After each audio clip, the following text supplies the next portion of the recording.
Cuando la universidad y Daniel Vélez me hizo esta generosa invitación de compartir con ustedes para hablar de la cuarta revolución industrial, y como yo se las contaba, tiene que ver con cómo vamos a usar el tiempo de la gente y la experiencia de la gente.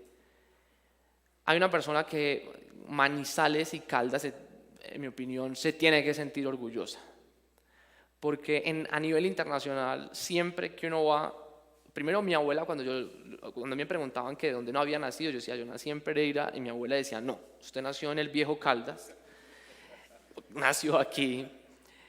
Yo creo que una persona que es el mejor embajador que puede tener la región es Gabriel Vallejo. Gabriel lleva muchísimos años dedicado a entender el servicio al cliente. Ha sido vicepresidente del Tiempo, estuvo de gerente del Canal Capital, trabajó en Noel, y creo que si nosotros tenemos que pensar cómo cada uno de nosotros puede empezar a cambiar su metro cuadrado y puede empezar a cambiar el mundo, creo que con Gabriel nosotros podemos tener luces de cómo empezar a hacerlo. Porque en la cuarta revolución industrial el eje cafetero no tiene por qué ser y padecer esa cuarta revolución industrial, sino que nosotros podemos liderarla. ¿Tenemos con qué? Lo que necesitamos es ponernos de acuerdo cómo empezamos a alinear no los astros, sino las empresas, las universidades, para hacer que las cosas pasen. Y él me aceptó la invitación a conversar con ustedes para que conversemos de por qué todos podemos cambiar el mundo. Y si ustedes me acompañan dándole un aplauso a Gabriel.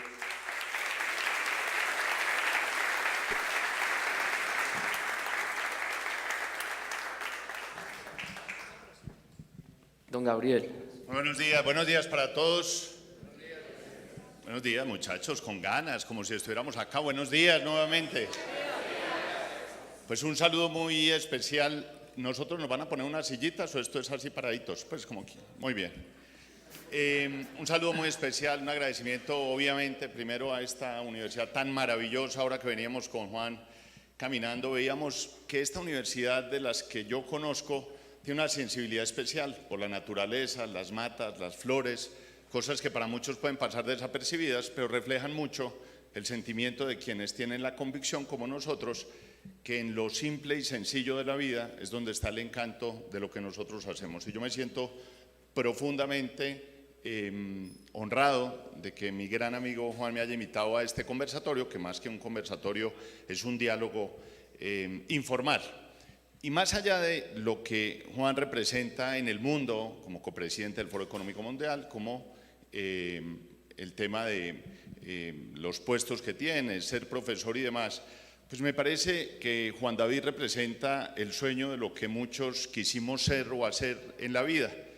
Y lo primero que yo quiero preguntarle, porque acá estamos ante un auditorio muy mezclado de personas muy jóvenes, como nosotros, y unas personas obviamente mayor, pero aquí hay muchos estudiantes. Entonces, Juan David, cuando uno piensa en el libro suyo, que es mágico, además se lo recomiendo a todos, pues la mayoría de estudiantes hoy, cuando ustedes preguntan qué quiere hacer, quieren ser emprendedores, porque en general la gente no quiere tener hoy un puesto de trabajo fijo en términos de un jefe, una persona que marque tarjeta y demás. Y cuando uno lee el título del libro y uno dice todos podemos cambiar el mundo. Cambiar el mundo. Gracias. Todos podemos cambiar el mundo. Pues el título suena maravilloso, pero también suena un poco soñador. ¿Por qué no le cuenta al auditorio y nos cuenta cuáles serían los 3 elementos que en su experiencia han sido fundamentales y definitivos en términos de poder iniciar un emprendimiento? Los 3, usted decir, mis 3 puntos concretos que yo le diría a una persona que tengo al frente sobre el emprendimiento, ¿son cuáles? Gabriel, gracias. ¿Ustedes nos ven perfecto? ¿Sí? ¿Y ustedes también? ¿Ya? ¿Mejor? Gabriel, mira, yo creo que uno de los retos que tenemos nosotros, yo creo que no solamente a la hora de hacer un emprendimiento social o de negocios o tecnológico, yo creo que nos han obsesionado, nos han insistido mucho que hay que tener buenas ideas.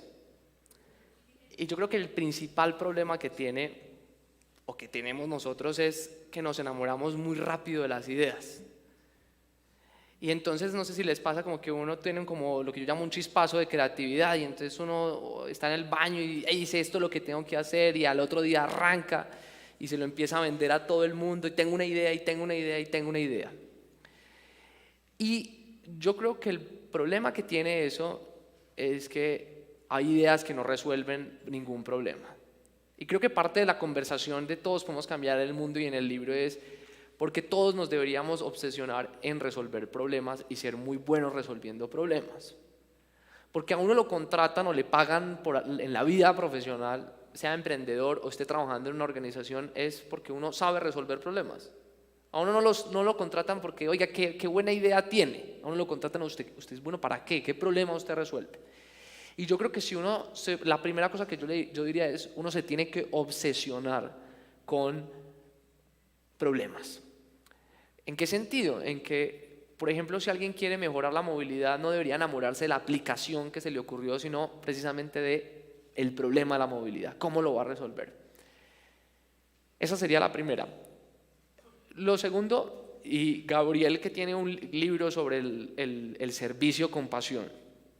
Hay una cosa que a mí, digamos, yo con los años he cambiado mi opinión frente al tema, pero para que ustedes sepan un poco, mi mamá es una licenciada en artes plásticas, mi mamá es de las que le dice a uno vamos a meditar, mi papá es un ingeniero electrónico que le dice vamos a hacer un DOFA, debilidades, oportunidades, fortalezas para tomar una decisión.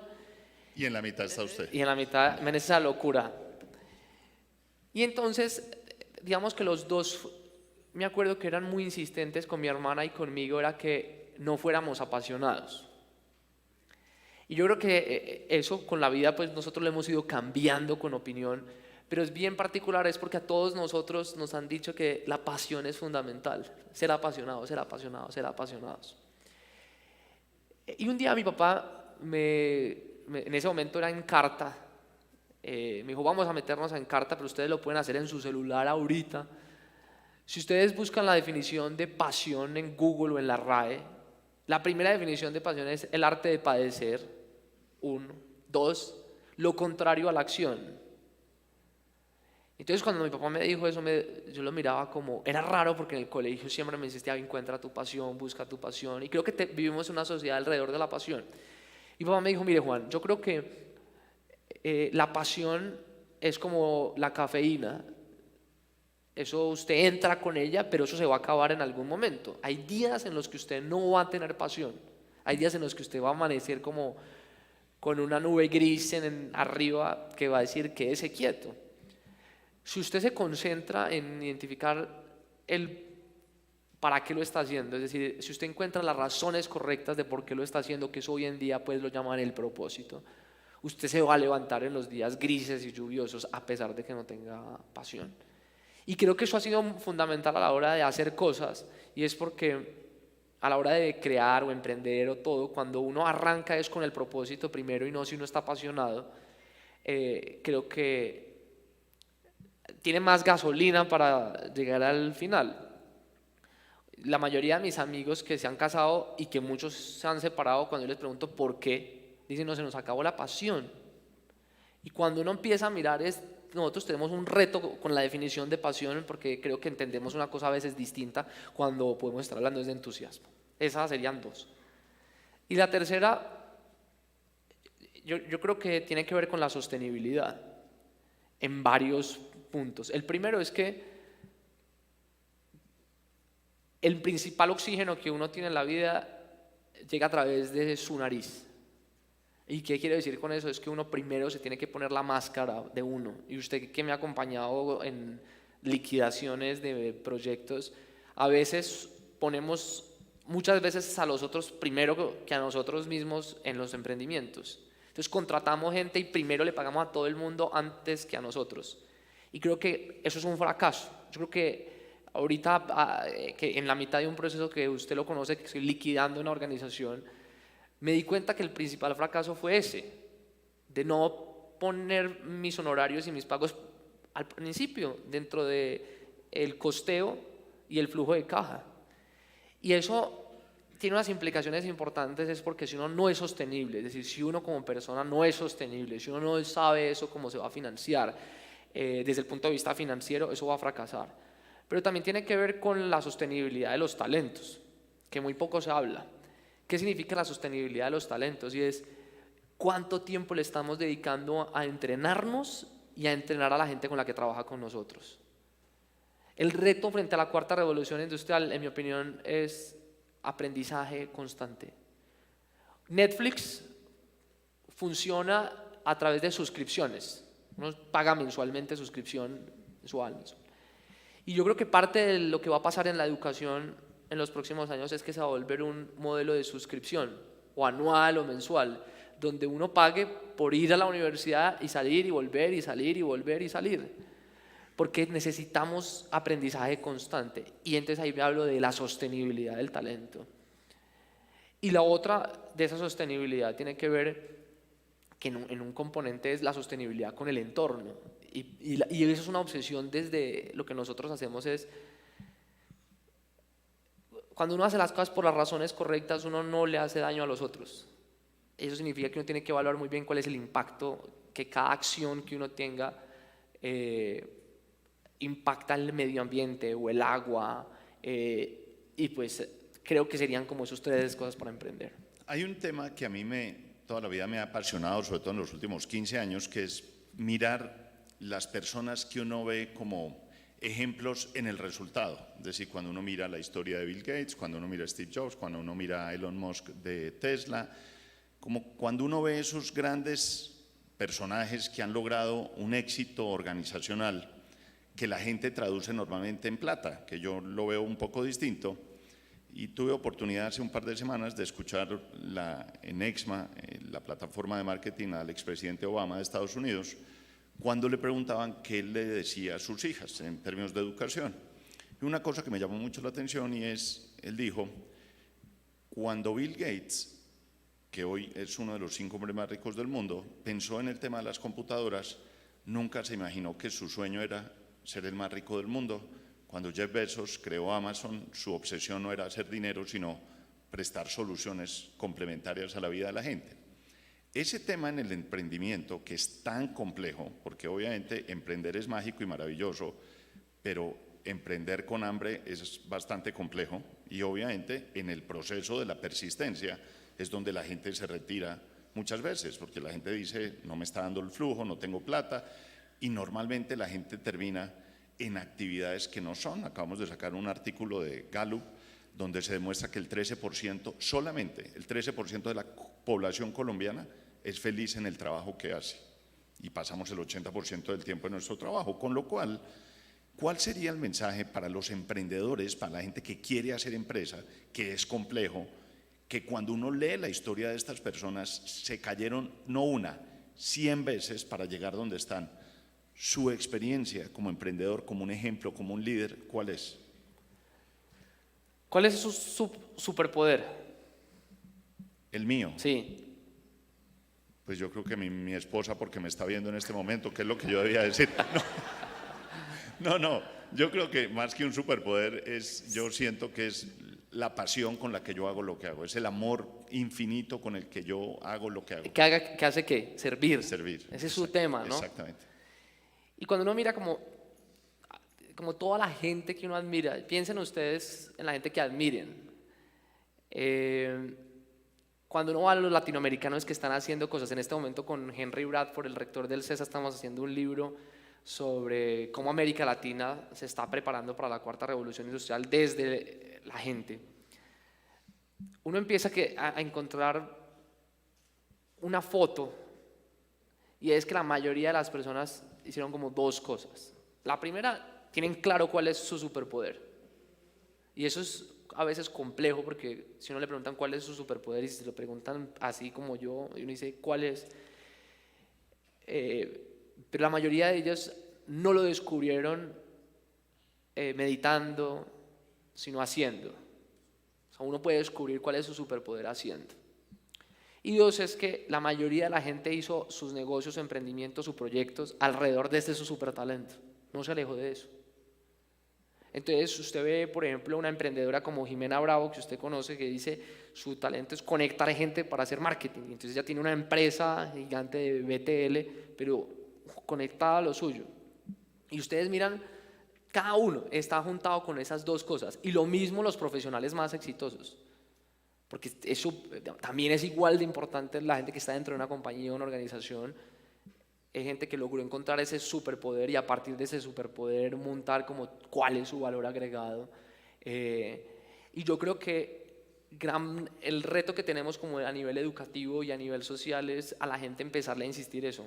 ¿Cuál es su superpoder? ¿Cómo usa usted su superpoder para cambiar el mundo? Y por ejemplo, en Todos Podemos Cambiar el Mundo, muchas de las preguntas que la gente, que a mí me llama la atención en redes sociales, que me escriben y me dice, oye Juan David, me sirvió esa pregunta, van enfocadas, es que yo creo que parte de la felicidad en la vida está en encontrar el superpoder que uno tiene para hacer cosas. Juan, hay una de su conferencia maravillosa, hay una parte que me parece mágica, cuando usted dice hay que saber cómo preguntar. Yo quiero que le cuente al auditorio y a los televidentes esa experiencia del carro de la profesora que usted admira tanto, que me parece que es muy potente.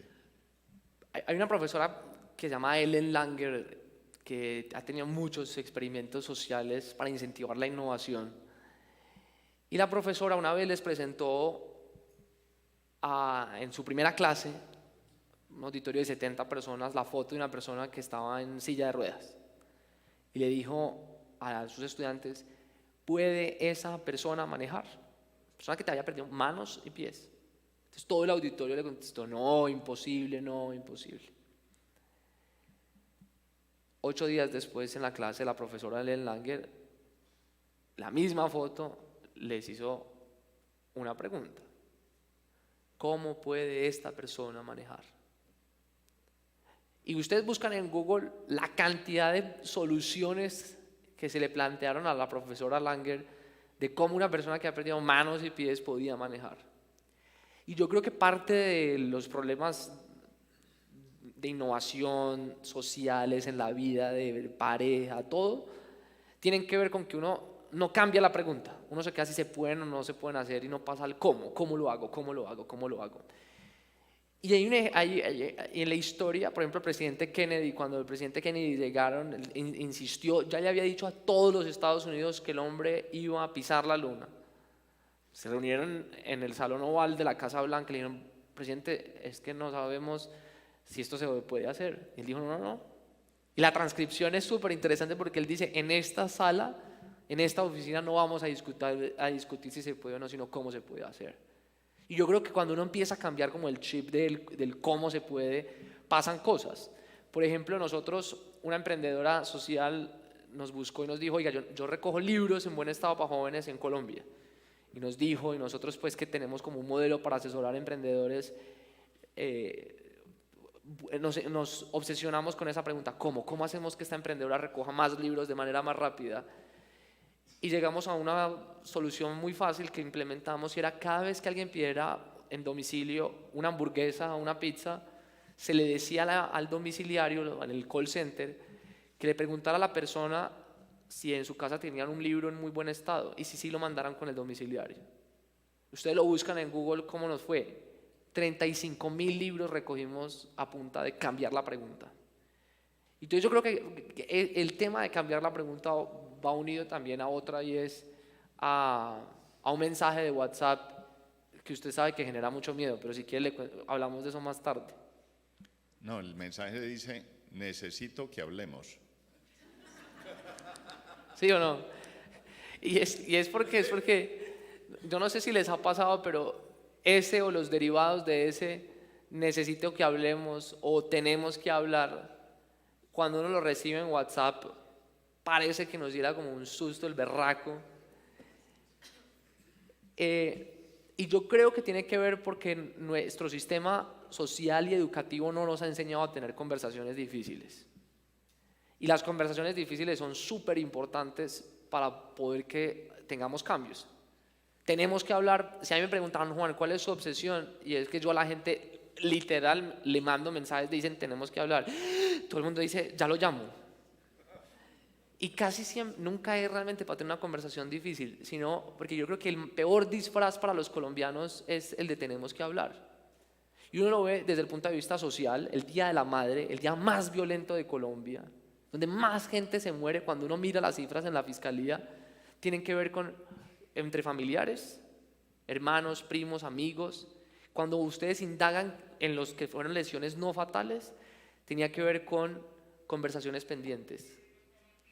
Y uno se da cuenta también que eso sucede en las familias, que existe un temita que no quieren hablar, existe en las oficinas un tema que nadie habla y entonces todo el mundo se reúne en la junta y todo está súper bien, pero siempre hay un tema pendiente.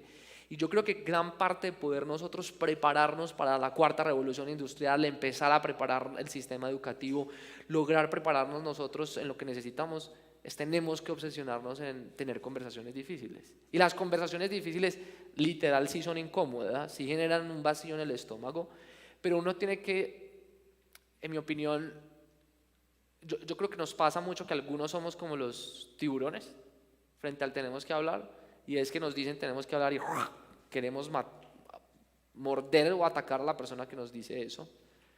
O hay mucha gente que es como los conejos, y yo me he dado cuenta en chats familiares que es la primera persona que se salió del grupo, abandona el conflicto, no le gusta el conflicto.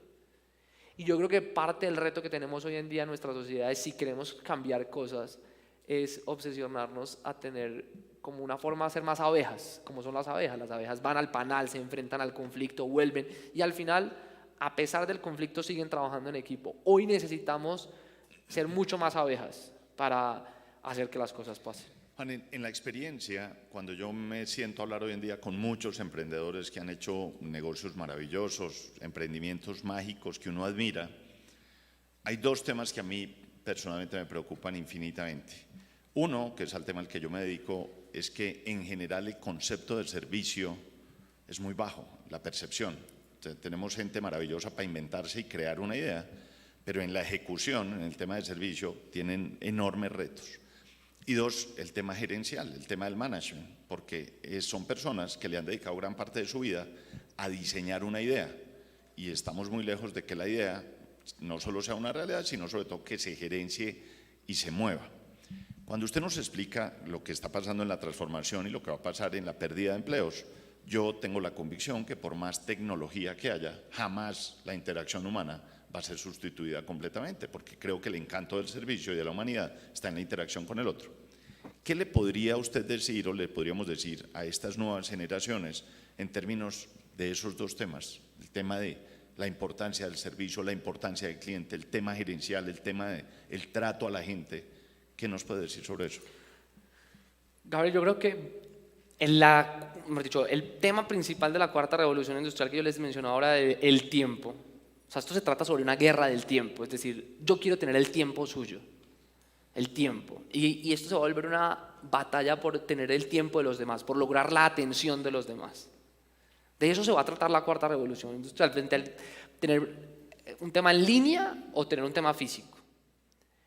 Y entonces ahí yo creo que vamos a entrar en una era fascinante, porque antes de la primera revolución industrial los artesanos eran los fundamentales en el proceso de elaboración de productos.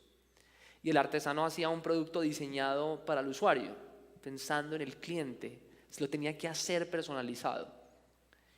Y eso da unos indicios que gran parte de lo que nos vamos a convertir los profesionales en los próximos 50 años es que vamos a tener que ser mucho más artistas.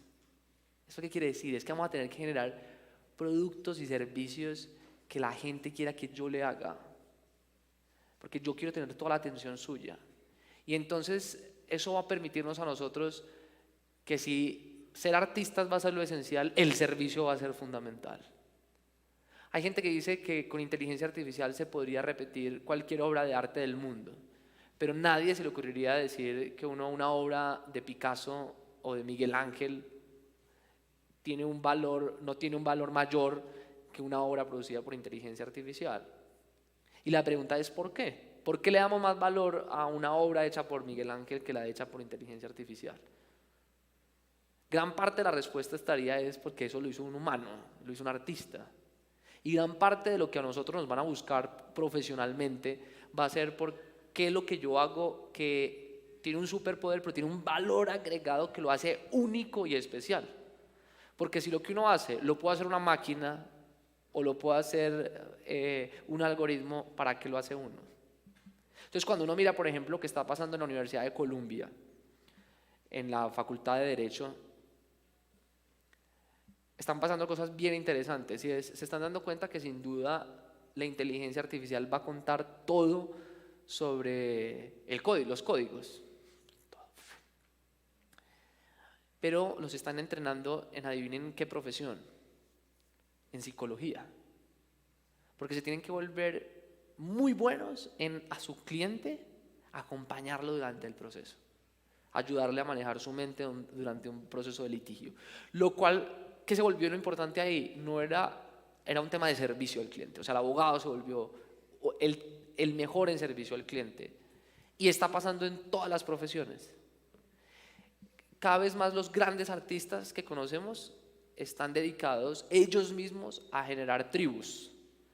Que hoy en día se habla hay gente que habla de 10.000 personas, otros dicen que 1.000 personas, pero dicen que si uno logra tener 1.000 clientes, 1.000, dedicarse a 1.000 usuarios, 1.000 clientes, para toda la vida, donde uno le preste el mejor servicio, ustedes o el emprendedor o quien quiera crear un producto jamás va a necesitar buscar más allá de esos 1.000 si tienen 1.000 personas súper satisfechas con el servicio.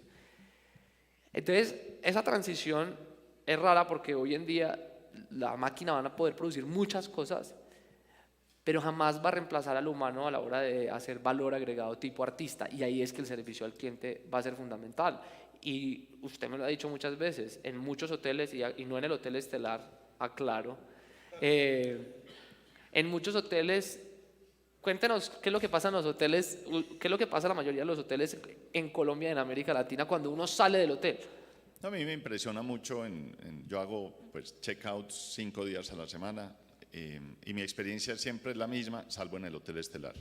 Pero la experiencia siempre es igual y es muy importante que la gente, que lo hemos hablado 1000 veces, tenga la conciencia y la convicción de que el sueldo nuestro lo paga el cliente y eso es así de simple, el usuario, el cliente que está ahí. Entonces yo hago checkouts 5 días a la semana. Yo al principio sufría, ahora me da risa. Porque a mí la niña de la recepción siempre me hace las mismas 2 preguntas, siempre. ¿Algún consumo de minibar? ¿Efectivo o tarjeta?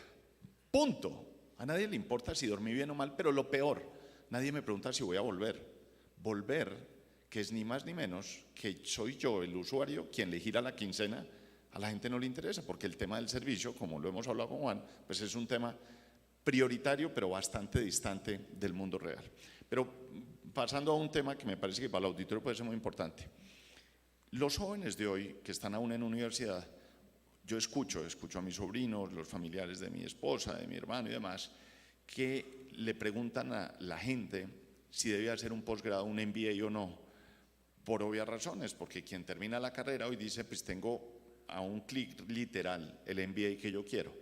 Su experiencia, ¿qué le dice de si usted hoy se fuera a graduar, usted dice, me debo ir a estudiar afuera, independientemente de lo que quiera estudiar, 1 y 2, si usted debería buscar temas complementarios de su carrera o si al encontrar su propósito usted dice, yo me quiero dedicar a otra cosa, porque ahí entra uno en un debate muy grande con los papás, porque hay un papá que le dice, pero pues estudió 5 años derecho, ¿cómo se va a ir a hacer un posgrado en antropología o cosas similares? ¿Qué nos puede contar usted y qué le puede decir usted al auditorio, Juan? Además es porque la universidad, o sea, no pensemos en los 100 años que vienen. Su hija probablemente va a vivir hasta los 110 años. O sea, hoy los niños que están haciendo van a vivir hasta los 110 años. Bueno, yo también espero vivir hasta los 110 años. Si sigue comiendo como comió esta mañana el desayuno, no creo. Pero no comió nada realmente. Van a vivir muchos años y a nadie se le ocurriría que esa persona que va a vivir hasta los 100 y pico de años va a tener solo una carrera. No. O sea, lo que les contaba al principio, el 65% de los trabajos que un niño hoy que están haciendo no se han inventado. Entonces, empiezo diciéndole que hay que cambiar la pregunta. Hay que dejar, en mi opinión, a los que estén antes de tomar una decisión que estudiar, no hay que obsesionarnos en octavo, noveno y décimo diciéndole, ¿y usted qué quiere estudiar? ¿Sí? Yo creo que tenemos que enfocarnos en otra pregunta, y en el libro yo insisto en eso, es que tenemos que enfocarnos en usted qué problema quiere resolver en la vida. ¿Qué problema? Porque cuando uno se obsesiona con qué problema quiere resolver en la vida, dice, esto me puede servir el derecho para resolverlo, me puede servir la filosofía para resolverlo, me puede servir esta otra profesión para resolverlo. Esa es una pregunta que si nosotros nos obsesionáramos mucho más, tendríamos gente que quiere volver a la universidad porque es que se dio cuenta que para resolver ese problema va a tener que volver y volver y volver porque el problema cada vez va a necesitar nuevas aristas. Y viene un tema para mí del aprendizaje constante frente a las noticias falsas o fake news y en la era digital. Es que el futuro de nosotros como humanidad va a estar en el pensamiento crítico. ¿Y eso qué quiere decir? En conocernos a nosotros mismos muchísimo más. Porque los algoritmos van a poder manipular muchísima información y nos van a hacer creer que a nosotros nos gusta algo cuando no nos gusta. Pero solamente nosotros conociéndonos más y más y más a nosotros mismos vamos a poder tomar mejores decisiones frente a la información que recibimos. Y entonces, cuando uno está pensando en carreras, oficios o profesiones, yo creo que si uno quiere conocerse a sí mismo, debe buscar estudiar cosas, además de su carrera, que lo hagan muy bueno en lo técnico de su carrera, pues debe buscar complementariedad. Yo digo que todos deberíamos estar estudiando filosofía, todos deberíamos estar estudiando filosofía. Y el gran problema es que la filosofía para muchos nos la han vuelto súper aburrida. Es un tema de forma, no de fondo. Porque la filosofía nos podría permitir a nosotros acercarnos a preguntas de quiénes somos como seres humanos, qué queremos hacer, qué nos gusta, cómo nos gusta, para qué encontrarnos en un lugar público, cómo conversar, cómo respetar al otro. Eso es como la complementariedad que creo que puede ayudar. Pero también es porque la complementariedad nos puede servir para una carrera que las carreras van a cambiar cada 5 años. O sea, uno va a necesitar reinventarse cada 5 años profesionalmente, lo cual va a implicar estudiar muchas cosas. Pero voy a la última, que es mi razón para decirle a usted si a mí alguien me pregunta, que es la típica pregunta que a uno le dicen, oiga, no sé si irme o no. Yo le digo, para mí uno tiene que hacer las cosas por las razones correctas. Hacer las cosas por las razones correctas. ¿Y eso qué implica? Si uno se quiere ir a hacer una maestría o quiere hacer una maestría simplemente porque le van a pagar mejor, en mi opinión, no hemos entendido el reto de la economía de hoy. Si uno quiere estudiar porque va a aprender mejor cómo resolver un problema y eso lo posiciona en el mercado laboral mejor, creo que podría uno decir que es una razón correcta. Ahora, ¿quién define qué es una razón correcta? Yo creo que es uno mismo. En mi caso, que he estado muy metido en el mundo de la administración, yo hice un pregrado en administración. Gran parte del reto que yo tenía a la hora de lograr hacerlo súper, todos por la educación, buena nota, yo me di cuenta que el problema que tenemos es que no sabíamos comunicarlo.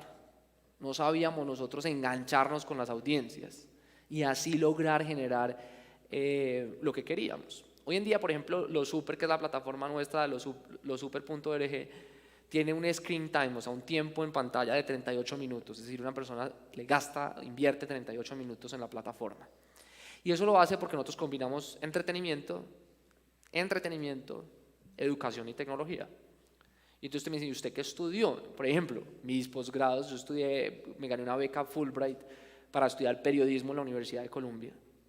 Y cuando le dije, ¿usted estudió periodismo? Sí, yo estudié periodismo porque me enseñaron a cómo yo entendía las audiencias a las que yo le iba a producir contenido de manera entretenida. Entonces, yo creo que uno debe buscar cuál es la razón correcta por la que uno quiere hacer, y creo que el éxito sí está en hacer entrenamiento constante. Que si es una maestría o no es una maestría, yo creo que depende como el proyecto profesional que cada caso particular tenga. Muy bien, yo quiero terminar este diálogo para dar paso a las preguntas de ustedes y de la audiencia con unas preguntas muy cortas, Juan David, para que las responda de manera muy corta, como en definiciones. ¿Me vio cara de vicepresidente de la República o qué? Emprendimiento, Hacer que las cosas pasen. fracaso, Hacer que las cosas pasen. éxito, Vivir en el presente. futuro. Manizales. Ma-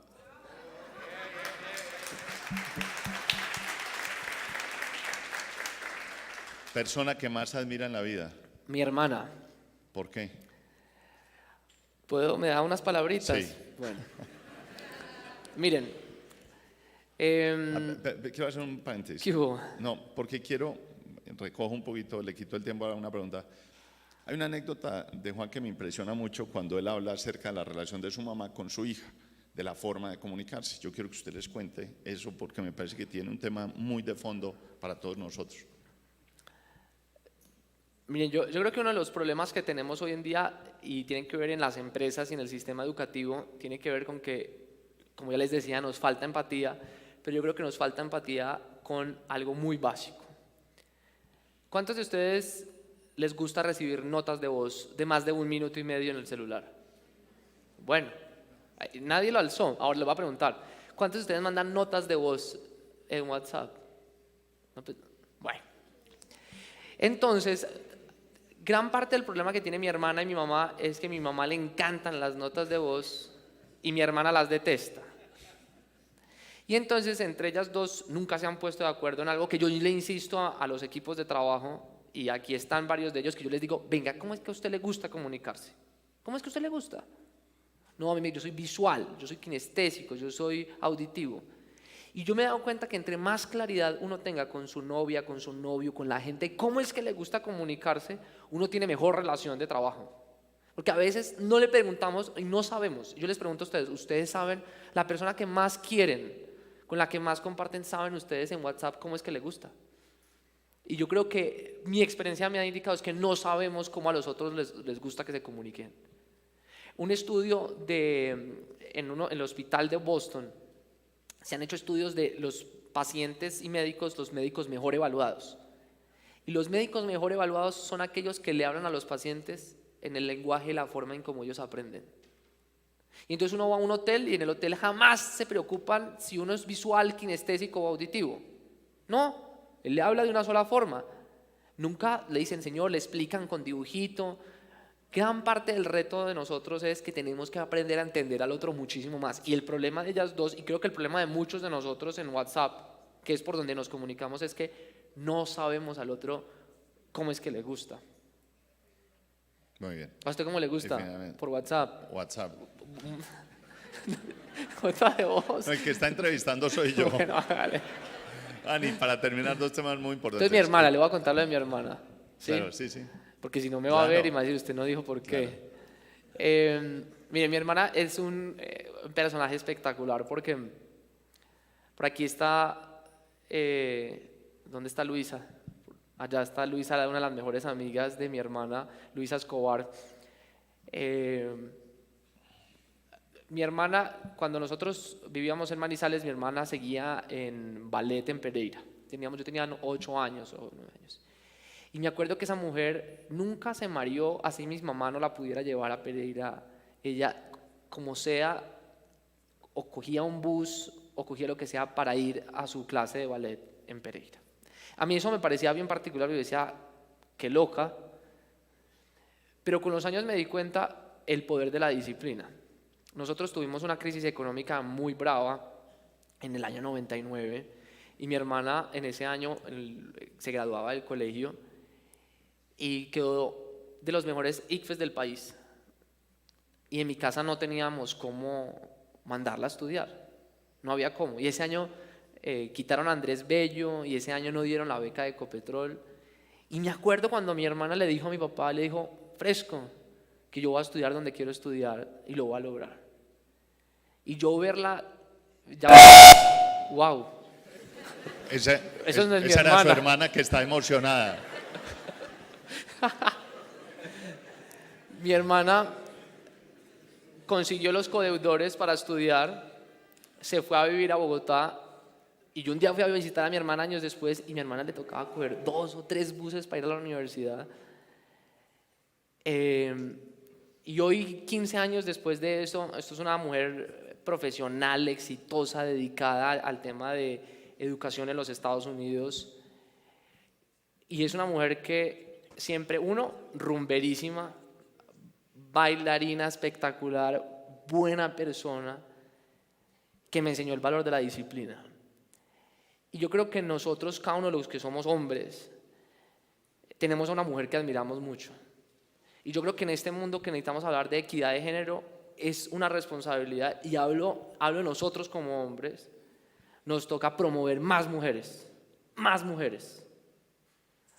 porque tenemos una responsabilidad con, sin duda, una cantidad de barreras que existen para las mujeres, que todavía existen para avanzar. Todavía una mujer cuando queda embarazada o está embarazada le ponen problema para contratarla. Todavía nuestras ciudades no están hechas para que si hay un bebé puedan irse en un coche y montarse en un bus. Hoy en día es una sociedad que es muy complejo para las mujeres. Y yo creo que tenemos un reto, uno de los hombres, para eso, ser managers de las mujeres.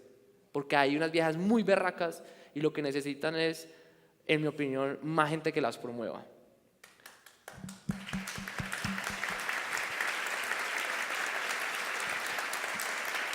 Muy bien.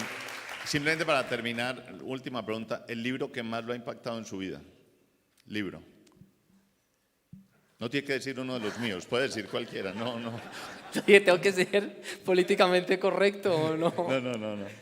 Mira, Gabriel, hay un libro que se llama El hombre en el que él se convirtió, The Man He Became. Es la biografía de Franklin Delano Roosevelt. ¿Y por qué me llamó la atención? Yo nací con una enfermedad respiratoria que me acuerdo que la clínica, la presentación, ¿sí? Si no estoy mal, a mí me llevaban chiquito a la clínica de la presentación y vivía meses ahí. Y mis papás me insistían muchísimo, siempre me paraban en una ventana chiquito y me decían, fuera aquí o fuera en Armenia o fuera en Perú, me decían, Juan David, mire hacia afuera que hay un mundo que lo está esperando. Y yo creo que eso sirvió mucho para nunca creerme víctima como lo que yo tenía en ese momento. Franklin Delano Roosevelt era una persona que tenía todo, digamos, un tipo que había altísimo, inteligentísimo. Y un día, estando en el estado de Nueva York, él se fue a nadar, se mete al río y en el río agarra el polio.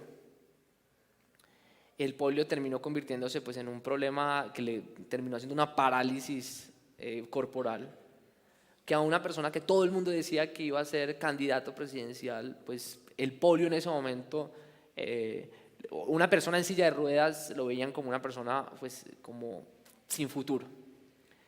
Y este señor se obsesionó con algo y dijo, yo voy a descubrir una fórmula para que la gente con polio mejore la movilidad. Y Franklin Delano Roosevelt durante 15 años montó en Nueva York y en la Florida unas piscinas, unos termales, para que la gente que tenía problemas para movilizarse y moverse aprendiera a nadar y aprendiera a moverse. Y la historia después de Franklin Delano Roosevelt es uno de los presidentes, digamos, es el único presidente de la historia de los Estados Unidos que fue reelegido como fue reelegido Franklin Delano Roosevelt. Pero sobre todo por una capacidad de lograr una revolución de confianza en los Estados Unidos. ¿Y por qué revolución de confianza? Y me vuelvo un triza al día de su posesión. El día de su posesión cuenta su propia biografía, no en el libro, que él se soñaba posicionándose en el Capitolio de los Estados Unidos de pie. Y lo logró. Una persona que estaba inválida logró posicionarse de pie, Franklin Delano Roosevelt. Pero su mayor revolución se llama la confianza, que por eso también me gusta tanto el libro. En el 29 estábamos en el crash económico, la gente estaba retirando la plata de los bancos. Y entonces eso pues, genera un problema sistémico, que no haya plata en los bancos. Y Franklin Delano Roosevelt, no existía la televisión, hace una locución presidencial y le pide a la gente, les dice, yo soy su presidente, yo soy Franklin Delano Roosevelt, un tipo con toda la popularidad del mundo, les dice, yo sé que estamos en un momento difícil económico, pero les digo, confíen en mí y confíen en el sistema de los Estados Unidos y no retiren su dinero de los bancos. La historia demuestra que la gente no retiró la cifra que podían haber retirado de los bancos de los Estados Unidos, por una cosa que era fundamental en él, era la generación de confianza. Entonces, en este libro de El hombre en el que él se convirtió, cuenta el biógrafo de Franklin Delano Roosevelt que su obsesión era que en los Estados Unidos existiera confianza, porque la confianza es ese capital social que nos permite a nosotros generar y atraer mayor inversión, el que nos permite creer en nosotros mismos, el que nos permite creer en el otro. Es la confianza. Y yo creo que cuando pienso por qué es mi libro favorito, es porque yo creo que parte del reto que tenemos en la vida, uno es creer en nosotros mismos, eso es fundamental. Pero Mariana Pajón un día me decía, yo le decía, Mariana, ¿usted cuál es su fórmula? Y me decía, Juan, son 3: creerme el cuento, pararme de las derrotas y celebrar los triunfos. Pero la primera, creerse el cuento. Y creerse el cuento tiene que ver con confianza. Y yo creo que lo que necesitamos en el eje cafetero es creernos en el cuento, que aquí nosotros nos podemos comer el mundo entero y podemos liderar la 4ª revolución industrial. Muchas gracias. Muchísimas gracias, muy amables. Chao.